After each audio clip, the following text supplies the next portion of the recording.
पिछले क्लास में हमने समुच्चय पर पूरक समुच्चय और घात समुच्चय के विषय पर चर्चा की थी और बताया था कि नेक्स्ट वीडियो में हम समुच्चयों का संघ और सर्मिष्ट के विषय पर अध्ययन करेंगे।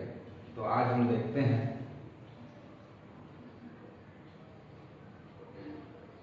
समुच्चयों का सम्मिलन।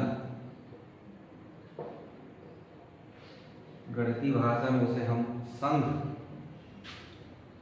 और अंग्रेजी में यूनियन के नाम से जानते हैं। सपोज हमारे पास दो सेट ए में 1 2 दो एलिमेंट हैं और एक दूसरा सेट बी है जिसके दो एलिमेंट 2 और 3 हैं। तो समुच्चयों का सम्मिलन या संघ। तो यूनियन से ही हम बहुत कुछ समझ जाते हैं, जो दोनों में है उनको मिला करके लिखना, अर्थात ए यूनियन बी, यानी समुच्चय ए और बी दोनों के अवयवों को लिखना। तो यहाँ पर ए यूनियन बी, तो ये जो यू लिखा हूं ये संघ को प्रदर्शित करने वाला साइन है, ए यूनियन बी। तो इसमें हम लिखेंगे 1 को, 2 को और 3, अर्थात ए के भी सभी अवयव इसमें होने चाहिए और बी के भी सभी अवयव होना चाहिए। या इसी को निर्माण रूप में लिखते हैं x, ऐसा है कि x belongs to A और x belongs to B, यानी ये यूनियन बी में जो एलिमेंट लिया जाएगा वो निश्चित रूप से ए का होगा या फिर बी का होगा। तो ये हुआ समुच्चयों का संघ। उसी प्रकार इसको वेन आरेख में भी हम दर्शाते हैं। तो एक समष्टि समुच्चय, यानी जिस विषय विशेष के विषय में हम बात करते हो, बड़ा समुच्चय, उसे हम समष्टि समुच्चय कहते हैं और उसे U से रिप्रेजेंट करते हैं। उसके अंतर्गत दो समुच्चय ए और बी जो यहाँ पर लिया गया है, तो ये ए में हुआ 1 2 और बी में हुआ 2 3।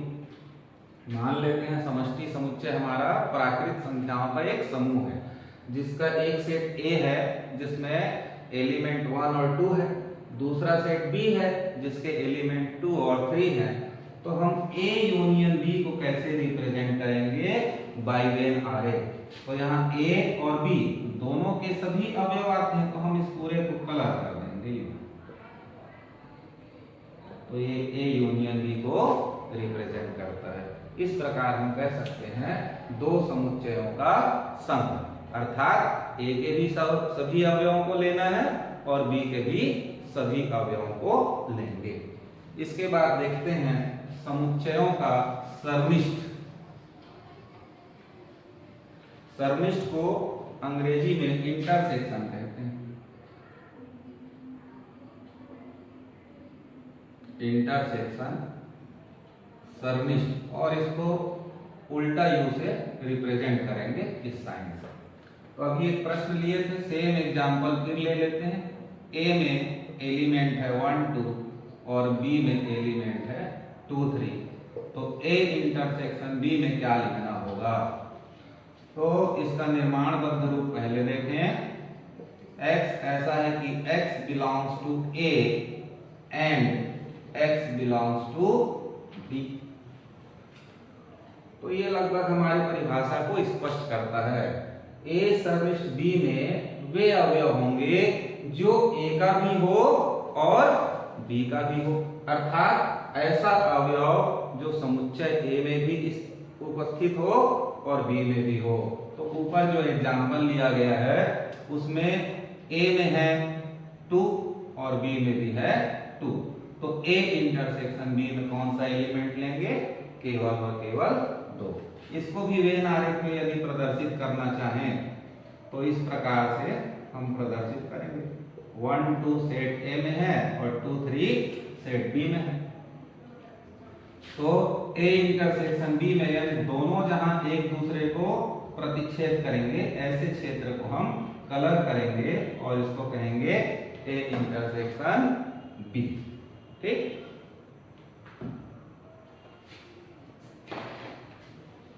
इसके बाद इसके प्रॉपर्टीज को यहां पर देखेंगे। आगे देखते हैं संघ और समिष्ट के नियम, laws of union and intersection of sets. पहला नियम है तत्समक नियम। तो तत्समक नियम में क्या करेंगे?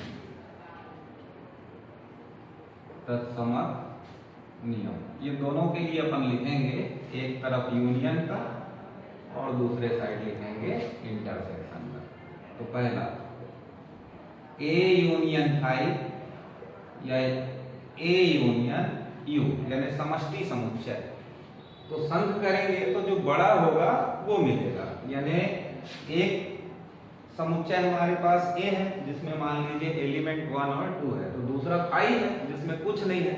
तो समुच्चय में क्या करते हैं, दोनों को मिला के लिखते हैं। इसलिए जो ए यूनियन फाई होगा वो ए के बराबर मिलेगा और ए यूनियन यू जो लेंगे वो यू के बराबर मिलेगा। जबकि इंटरसेक्शन में A intersection phi A intersection U समष्टि समुच्चय, यहां विपरीत होगा। इंटरसेक्शन मतलब जो ए में भी हो और बी में भी हो। तो ए में मान लीजिए हमने 1 2 लिया था और रिक्त समुच्चय में हमारे पास कुछ नहीं है, अर्थात ए का कोई भी अवयव फाई में नहीं है, फाई का कोई भी अवयव ए में नहीं है। इसलिए यहाँ पर ए इंटरसेक्शन फाई बराबर फाई मिलता है और ए इंटरसेक्शन यू लेंगे तो वहां ए मिलेगा। क्योंकि जैसे सपोज यू को मान लिए प्राकृत संख्याओं का समुच्चय 1 से लेकर के 10 तक का और ए में लिया है 1 2, तो दोनों का जब इंटरसेक्शन निकालेंगे तो क्या मिलेगा 1 और 2। उसके बाद दूसरा नियम देखते हैं वर्गसम नियम।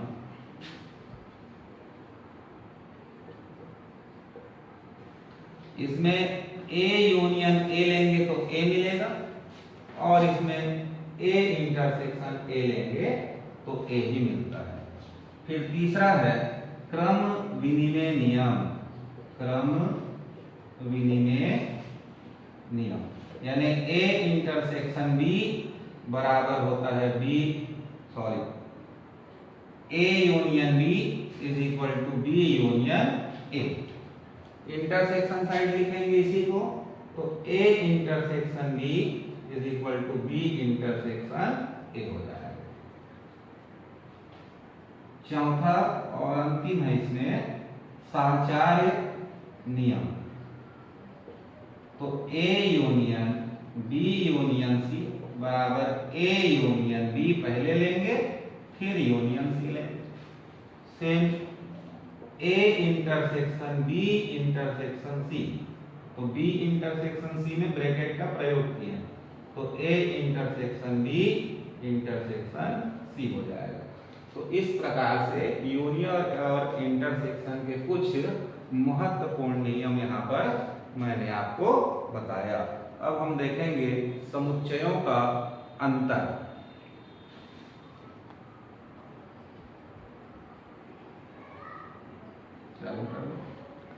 अंतर, दो समुच्चयों का अंतर।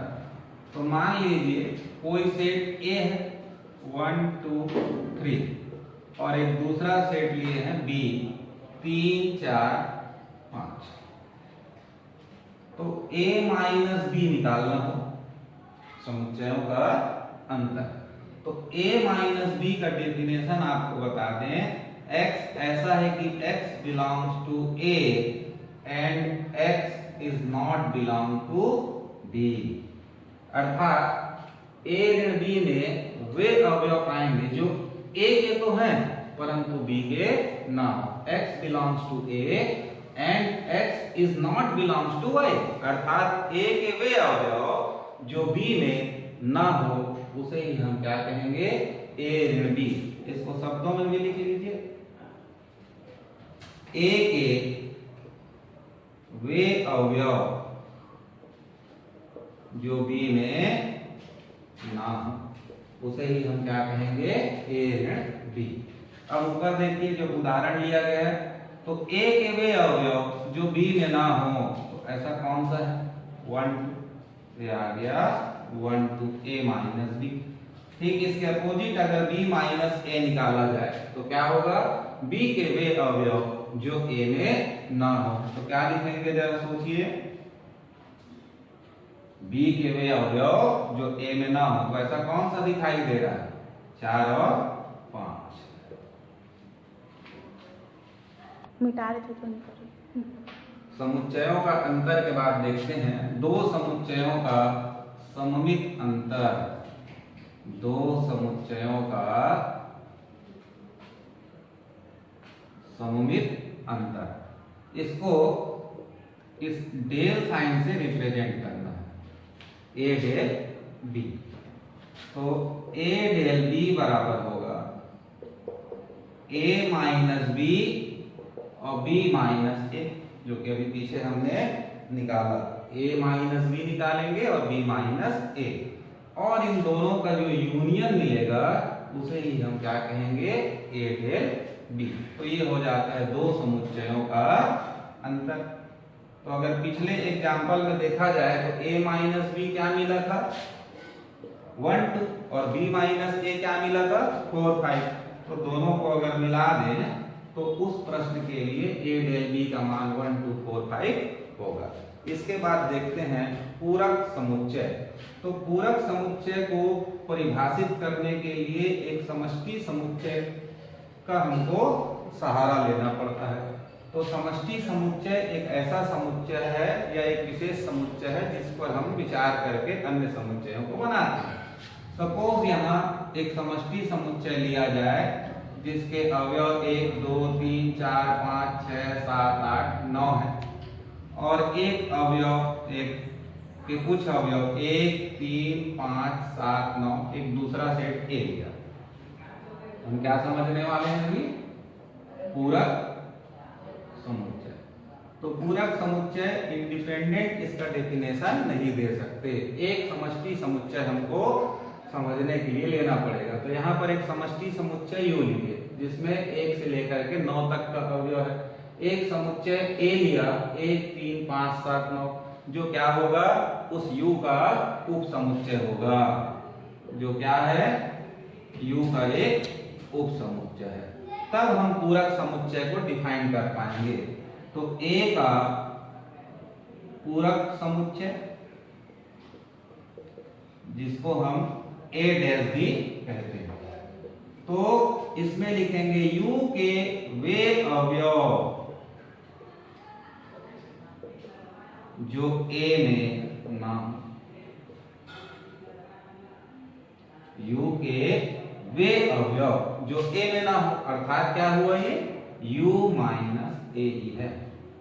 a का पूरक समुच्चय मतलब u माइनस ए। तो प्रश्न में हमको u दिया रहता है, अब हम उसका कॉम्प्लीमेंट्री सेट निकालेंगे।